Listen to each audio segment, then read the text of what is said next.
Press మిత్రులకు, media మిత్రులందరికీ కూడా పేరు పేరున నమస్కారాలు. నా మీద శరణ్ చౌదరి అని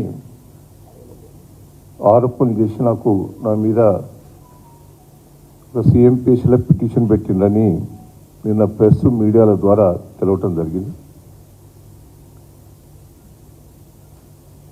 ఆ శరణ్ చౌదరి నాకు ఎలాంటి సంబంధం లేదు, ఆయన ఎవరో కూడా తెలియదు నాకు. నిన్న మొన్న ఆయన విచారిస్తే ఆయన బీజేపీలో ఉండేది, ఈయన ఈ ల్యాండ్ దందాలు మోసాలు చేస్తుందని పార్టీ వాళ్ళు హైకమాండ్ చెప్తే వాళ్ళు పార్టీ నుంచి కూడా అతన్ని సస్పెండ్ చేయటం కూడా జరిగింది. సరే, ఆయన గురించి కూడా నిన్న చాలా విషయాలు కూడా తెలుసుకున్నాం. ఈయన రియల్ ఎస్టేట్ బిజినెస్ ఏదో చేస్తాడట. NRIస్ను నా దగ్గర పెట్టుబడి పెట్టాలని, NRIస్ దగ్గర చాలామంది దగ్గర నాకు 150 ఎకరాలన్నది, 130 ఎకరాలన్నది, 350 ఎకరాలన్నాయని అన్ని డాక్యుమెంట్స్, దొంగ డాక్యుమెంట్స్ సృష్టించి NRIస్ దగ్గర చాలామంది దగ్గర డబ్బులు తీసుకున్నాడు. ఆ డబ్బులు తీసుకుని అందరికి కూడా మోసం కూడా చేయటం జరిగింది. సరే, NRI ఒక విజయ్ అంటేనే ఆయన 5 కోట్లు తీసుకున్నాడట. ఆయన దగ్గర 4 నెలల బట్టి 6 నెలల బట్టి తిరుగుతూనే ఉన్నాడు. ఇస్తా అని అంటున్నాడు. ల్యాండ్ లేదని తేల్చిపోయింది. దొంగ డాక్యుమెంట్స్ అని ఆ విజయ్కి తెలిసిపోతే ఆ విజయ్ నా పైసలు నాకు ఇవ్వని కూడా ఆయన చుట్టూ తిరిగిండట. ఆయన పైసలు ఇచ్చే పరిస్థితి లేకపోతే ఆయన పోలీస్ కంప్లైంట్ చేయటం జరిగింది. ఆ పోలీస్ కంప్లైంట్ లోపల వాళ్ళు పోలీసు వాళ్ళంతా ఎంక్వైరీ చేస్తే దగ్గర రూపాయి లేదు, ఆ డబ్బులు ఇచ్చే పరిస్థితి కూడా లేడట. ఆ డబ్బులు ఇవ్వకపోతే నా డబ్బులు నాకు ఇవ్వనంటే ఆఖరికి ఏదో ఇల్లు, అపార్ట్మెంటు బ్యాంకులో కుదరబెట్టింది ఉంటే 1,25,00,000 ఆయనే విజయ్ కట్టి దాన్ని అది 3 కోట్ల విలువదే ఇంకా 2 కోట్ల రూపాయలు రావచ్చున్నాయట ఆయనకు. ఆ 2 కోట్ల గురించి ఒత్తిడి చేస్తుంటే ఇప్పుడు నా మీద ఆరోపణ చేస్తున్నారు. వాస్తవంగా NRIస్ మీకు తెలుసు, అందరూ కూడా నాకు పరిచయస్తులేదు. ఆ విజయ్ నా దగ్గరికి వస్తే వాళ్ళు NRIస్ని తీసుకొని వచ్చిందట. నాకు ఆ విజయ్ కూడా పరిచయం లేదు. ఆయనే NRIస్ని తీసుకొస్తే మీరే CP దగ్గర పోండి అని నేను CP దగ్గరికి వెళ్ళగొట్టాను. ఆ CP గారే చొరవ చూపెట్టి ఆ డాక్యుమెంట్ చూసి అతడు ఆ ఇల్లు రిజిస్ట్రేషన్ చేయించిండని తెలుస్తున్నది. ఇది వాస్తవ పొజిషన్. ఆయన మీద కూడా మీరు చూడండి, శరణ్ మీద కూడా చాలా కేసెస్ ఉన్నాయి. దొంగ డాక్యుమెంట్స్ పుట్టిన కేసెస్. అదే తిరిగా కంపెనీ పెట్టి ఇండస్ట్రీ పైన రాధా TMTC సీల్డ్ సప్లై చేయటం, అందులో బోకస్ పిటిషన్స్, షేక్ లెటర్స్, షేక్ బ్యాంక్ గ్యారెంట్లు, అన్ని కేసెస్ ఉన్నాయి. ఆయన భార్య కూడా పాస్పోర్ట్ కూడా రద్దు చేశారు, భార్య పేరు మీద కూడా. అంటే ఇవన్నీ కేసెస్ కూడా ఉన్నాయి. ఇంకా పోలీస్ స్టేషన్లో చాలా కేసెస్ ఉన్నాయి ఆయన మీద. అసుంటి వ్యక్తి డాక్యుమెంట్స్ సృష్టించి NRIs మోసం చేసి అసుంటి వ్యక్తిని దయచేసి మీరు ప్రోత్సహించొద్దనేదే నా విజ్ఞప్తి. ఇంకా చాలామంది NRIస్ను మోసం చేసిన వ్యక్తి. నేను రాజకీయాల్లో ఉన్నా, 40 ఏళ్ళ నుంచి మీరు చూస్తూనే ఉన్నారు. ఎన్నడూ కూడా ఈ ల్యాండ్ జోలికి కానీ నేను పోను. ఎవరన్నా దగ్గర వాళ్ళు వస్తే న్యాయం చేయండి, ఎటు న్యాయం ఉంటే అటు చేయమని చెప్తా తప్ప అలాంటి సపోర్ట్ చేసే వ్యక్తిని కాదు. నా రాజకీయ జీవితంలో ఎన్నడూ కూడా మచ్చలేదు. నన్ను ఎన్నో ప్రభుత్వాలు ఇరికేయాలని ప్రయత్నం చేసినాయి. నేను ఎన్నడూ కూడా ఎక్కడ కూడా నేను ఇరకలేదు. ఇరికిచ్చే ప్రయత్నం చేసినా నేను ఒక్కటే మిమ్మల్ని అందరినీ రిక్వెస్ట్ చేసేది, వాస్తవాలు తెలుసుకొని నేను ప్రెస్ మీడియా వాళ్ళని రిక్వెస్ట్ చేస్తున్నాను. ఏదో తొందరపడి నా మీద వీళ్ళు ఆరోపణ చేసినప్పుడు దయచేసి కొంత వాస్తవాలు తెలుసుకొని రాస్తే బాగుంటుందని కూడా నేను రిక్వెస్ట్ చేస్తున్నా. రెండవది, ఈ ఇళ్ళ కూడా నాకు దీంట్లో సంబంధం లేదు. ఆ విజయ్ నాకు బంధువు అని చెప్తాను. ఒక నిమిషం రండి. ఆయన చెప్పింది ఏంటి, దయాకర్ బంధువు పేరు మీద రిజిస్ట్రేషన్. మీరు ఇదన్నా ఒక్కసారి తెలుసుకోండి. ఆ విజయవాడ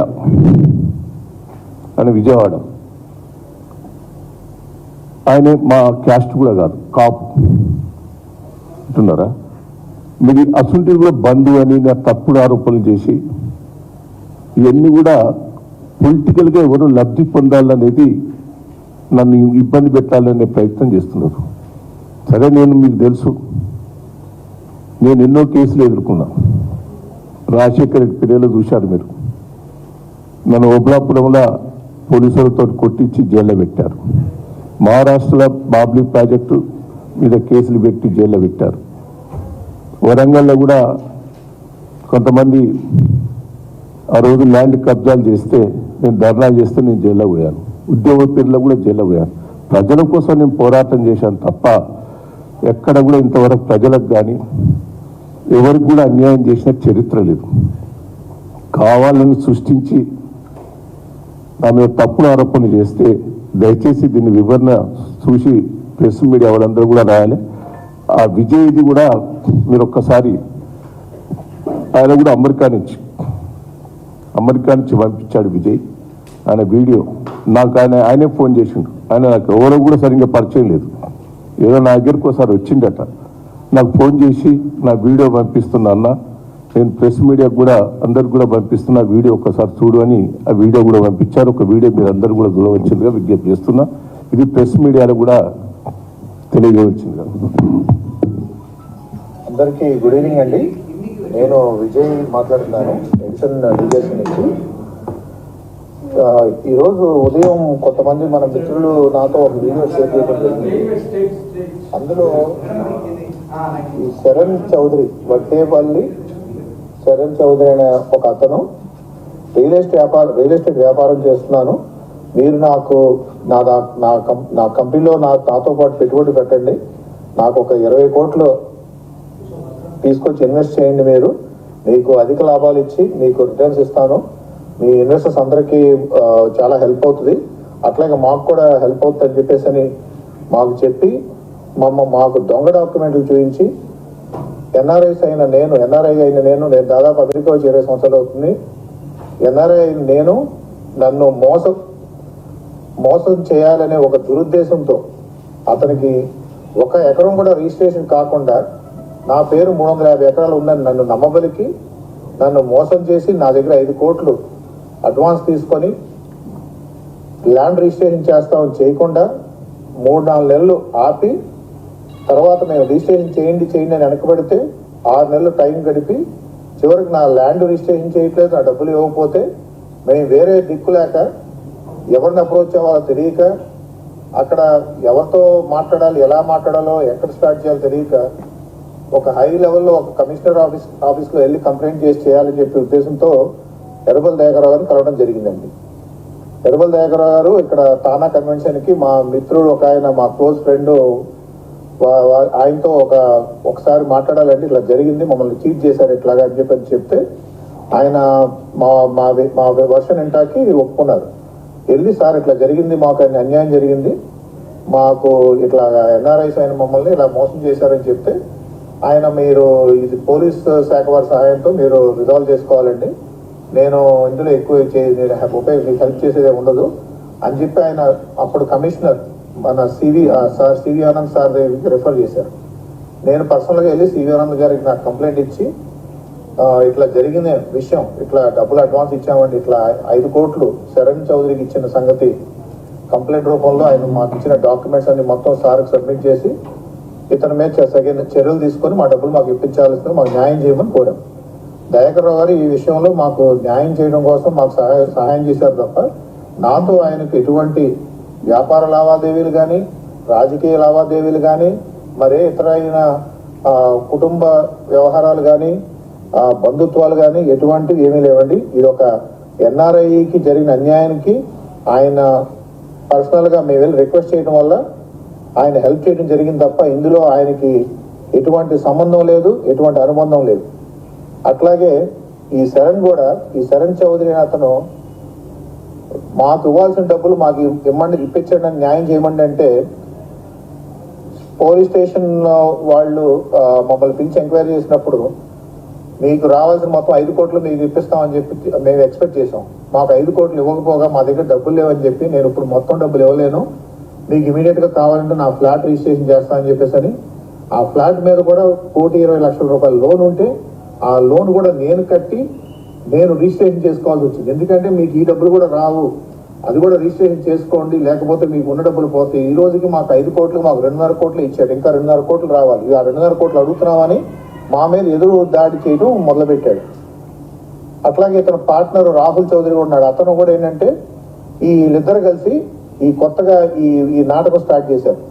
మాకు 2 నెలల్లో 4 రోజుల్లో డబ్బులు మొత్తం రిమైనింగ్ 2.5 కోట్లు ఇస్తామని చెప్పి గత సెప్టెంబర్ 20వ తారీఖు ఒప్పందం చేసుకున్నా కూడా ఇవాళకి దాదాపు 4-5 నెలలు అవుతుంది. ఇతను దుబాయ్ వెళ్ళిపోయాడు. దుబాయ్ నుంచి ఇప్పటి వరకు మాకు రూపాయి ఇవ్వలేదు. మేము అడుగుతుంటే ఎంతసేపటికి ఇదిగో రేపు వస్తున్నాను, ఎల్లుండి వస్తున్నా అని చెప్పి ఇప్పుడు లాస్ట్ మినిట్లో ఈ నెలాఖరికి వస్తున్నానని చెప్పాను. ఇప్పుడు ఈ వీడియో రిలీజ్ చేసి మా అందరినీ తప్పుదో పట్టిస్తున్నాడు. ఈ కొత్త స్క్రిప్ట్ తీసుకొచ్చి తప్పుదో పట్టిస్తున్నాడు. నేను కోరుకునేదల్లా ఒకటేనండి, మాకు రావాల్సిన డబ్బులు మాకు ఇప్పించి మాకు న్యాయం చేయమని కోరుకుంటున్నాం.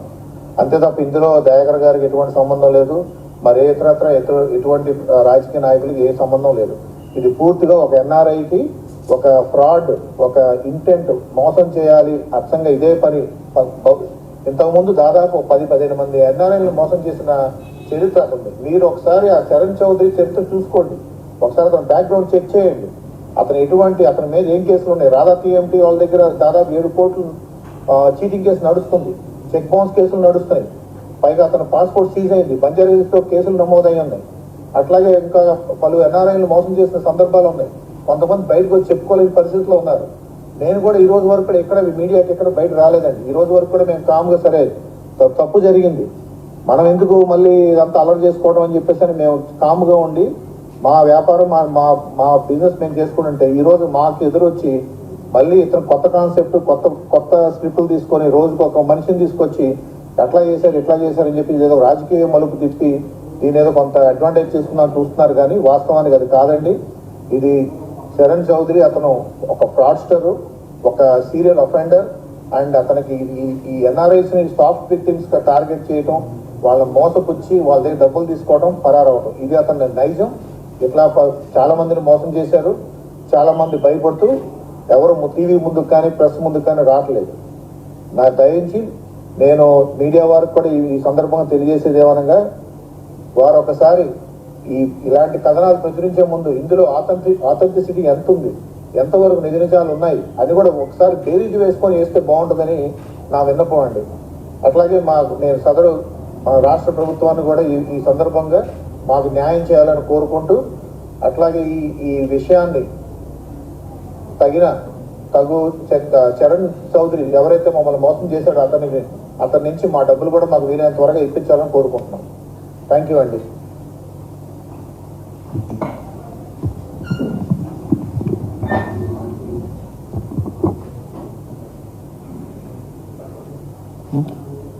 ఎందుకు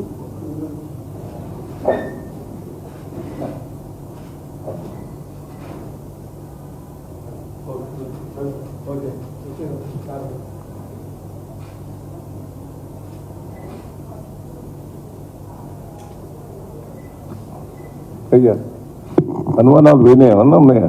ఎవరు సార్ మనకి మిమ్మల్ని ఇబ్బంది పెట్టాలని ఎవరు చేస్తున్నారు? అది మీకే తెలిసి ఉండాలి. అది ఇంకా బయటికి రాలే. ఇప్పుడు ఇసుంటి వ్యక్తిని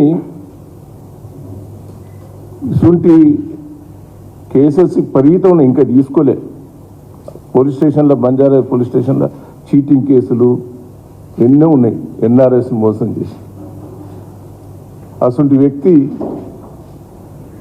స్టేట్మెంట్ ఇస్తే మరి దయాన్న మీద మీరు ప్రెస్ మీడియాకి ఇస్త్రీ. అది ఏమో మరి తెలుస్తలేదు, నాకు అర్థమైతలేదు. నన్ను బదనం చేయాలన్నా, డిఫేమ్ చేయాలన్నా ఏందో మరి అర్థమవుతలేదు. రాను మీకు నాకు అర్థమవుతుంది,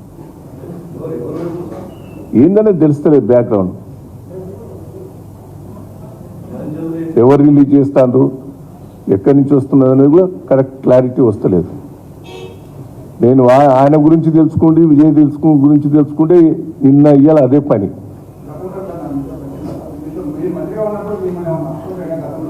ఎవరు వచ్చిండని చెప్తున్నారు కదా, ఆయనే చెప్తా అండి. నా దగ్గరకు వచ్చిండు, నేను నా దగ్గరికి ఆయన కమిషనర్ దగ్గర నాకు అపాయింట్మెంట్ ఇప్పివని కోరిండు. కమిషనర్కి ఫోన్ చేసి అపాయింట్మెంట్ ఇప్పించిన, కమిషనర్ ఎగ్జామ్ చేసి విజయ్ కాదు, చరణ్ చౌదరి ఎందుకు వస్తారు నా దగ్గరికి? నరేందర్ రెడ్డి ఎన్ఆర్ఐస్ వచ్చారు, ఒక 3-4 కలిసి వచ్చారు. ఎన్ఆర్ఐస్ నాకు అమెరికాలో పరిచయం, వాళ్ళు ఎన్ఆర్ఐస్ కలిసి వచ్చారు.